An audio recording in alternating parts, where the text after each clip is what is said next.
Miss Kelly here. Thank you for joining us today for our fall craft activity. We are going to be making some lanterns, and for that you have picked up your bag at the library. Inside the bag you'll find a little baggie of colored tissue paper squares. You'll find an LED tea light. You'll find a mason jar and cover. And in addition to those things, what you need at home is a paintbrush, a bottle of glue, and then something to put the glue on. I just used a cover from a yogurt container. Let's begin. The first thing we're going to do is we're going to take some glue and put it onto our cover or whatever you're using to put your glue on. Then the next thing we'll do is we'll take out our tissue paper squares. And I'm just going to put them on the table so that I can reach them a little more easily. And then we're going to take our glue with our paintbrush and we're going to put it onto the jar. We're going to put it on the outside of the jar, just like this. And you can hold your jar, or you can have somebody at home help you hold your jar and put a little bit of glue on one side of the jar. Just like that. Once you have your glue on your jar, you're going to decide how you want to put your tissue paper on. And the great thing about this project is you can do it any way you like. I have the squares cut, the tissue papers cut into little squares of different colors, and you can use them just like this.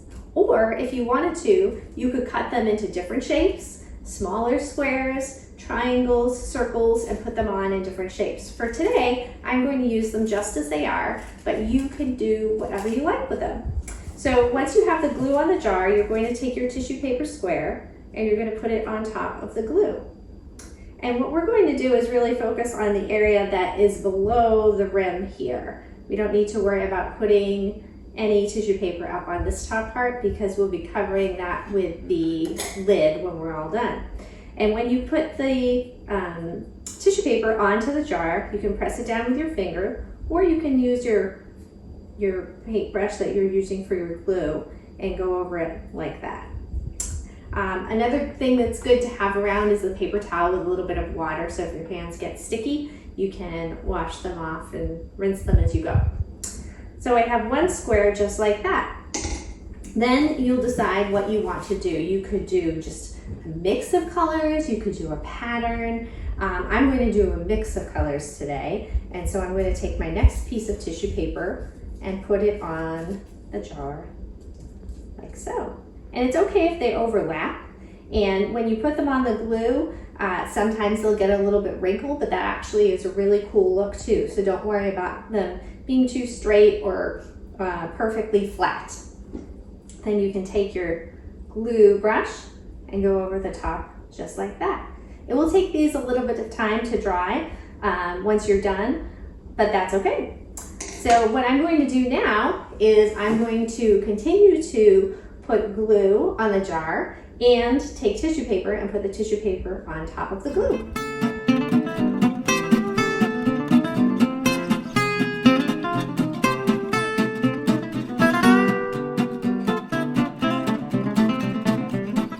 As you're going along, you might find that some of the color from the tissue paper comes up on your paintbrush or spreads onto other tissue paper pieces, and that's okay. It just actually makes a really cool, colorful look. So I'm on my last side here now, and I put glue all on the side, and I just need a few more squares of paper.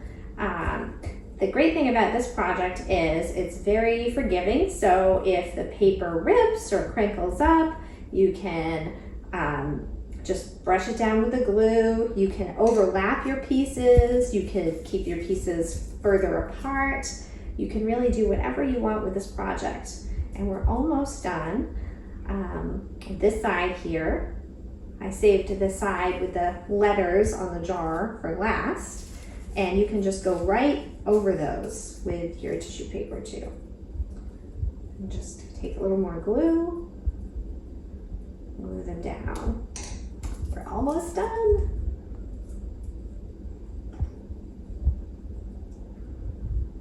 So as you are doing this, you can really do whatever you want in terms of design.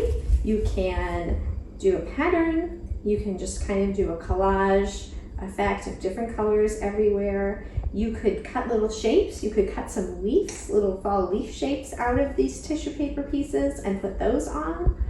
You can do whatever you like. So as we come to the end here, you'll notice some of my pieces go over onto the bottom of the jar, and that's okay. You can put them on the bottom. You could do the whole bottom if you want, or you can leave the bottom empty if you prefer. And sometimes you'll notice you'll get two pieces of tissue paper that kind of stick together on top of each other. That's okay, that works too. And we just want to make sure we get everything glued down nicely. Now that we're at the end of our project, I'm going to add a little bit more at the bottom here, a little bit of a space. And just make sure that everything is the way I like it. I like to hold the jar like this in my hand. If you have someone helping you, they can hold the jar for you while you put your glue and tissue paper on. You can also set it on the table and do it that way if it's easier. So once you have your whole jar covered as much as you like with tissue paper squares or whatever shape you cut them to be, then you just need to make sure that everything is glued down. This will actually take a little bit of time to dry. Once it's dry, if you feel like you would like a little extra protection or extra coating, you can go over the whole thing with glue again, and that'll just give it a little bit more durability.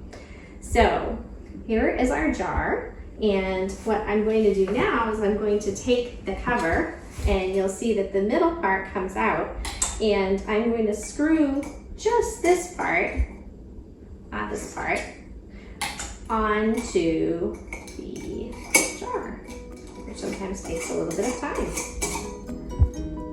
And mine is still wet. You'll want to wait until yours is dry before you do this part. And then once it's all dry and you have your cover on, you can turn your tea light on just by turning the top of the candle and put it in your jar. And there you go. Thank you so much for joining us today. I hope you had a great time and have a wonderful fall.